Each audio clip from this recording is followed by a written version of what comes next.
Hello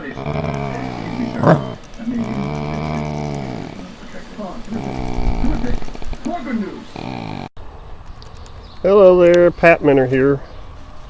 Got my new Tomahawks in yesterday, but I was doing some other things, pretty busy, so didn't get a chance to work on them. Today I'm throwing knives and stuff, but I'm also getting these new Tomahawks ready to throw. First thing I do when I get a new Tomahawk, and this is from over 15 years of fooling with these things, loose heads and different lengths and stuff like that. First thing I do with these new ones is they come with a hex screw in the back that's in there very tight. I take those out very carefully. When you put your hex down in there, tap it in there a little bit to make sure you got a good connection with it, because you could strip these things very easy and you don't want to do that. First thing I do is take the hex screw out.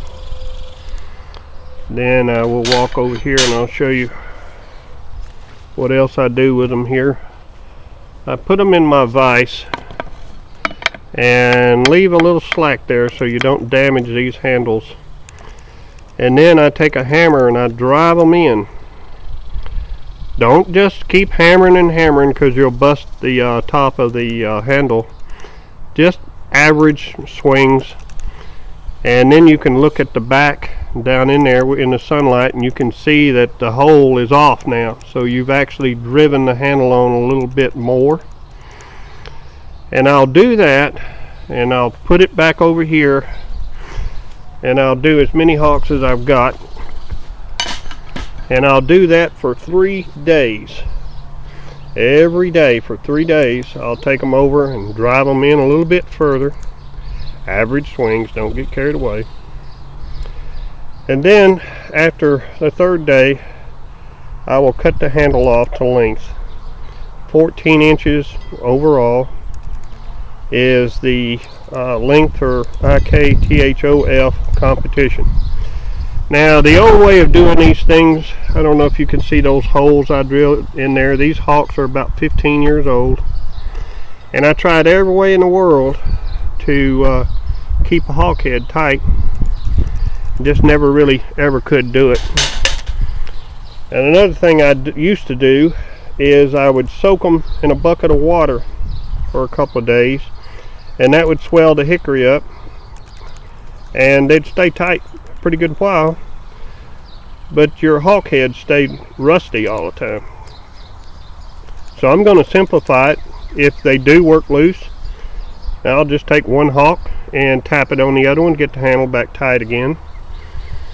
And I think I'm going to leave the paint on them this time, just for a different look, keep them from getting rusty. And that's what I do with my Tomahawks now. I'm going to give it a good try anyway, rather than drilling holes in them, spending a lot of time with paint stripper and a lot of money. Just go natural with them and drive them on as good as I can get them, and cut the handles off to the length I want. And if they've come loose, I just drive them on a little further. I'm not going to cut the tops off. These, the old way was cutting the tops off. Everyone always said, and I'll walk you to the target, cut that top off level, because if you're doing a half spin and you've got some excess top sticking out there, it could make the hawk bounce out. Well, just get your distance right, get your swing right, stick them in the way they're supposed to go, and you won't have any trouble. That way it gives you room to hammer them back down a little bit. And the way I'm looking at it now, a good hawk handle lasts about a year if you practice the way I do. So the next year I just order new handles, go through the process I talked about in the beginning of this thing, because when you drive them down so far and you're throwing them and hitting them, it loosens that hickory up, that handle up, and it just gets thinner and thinner. So I would replace my handles about once a year. It's not that big of an expense. So I thought I'd share that with you. If you have any questions, just leave them in the comment section on YouTube.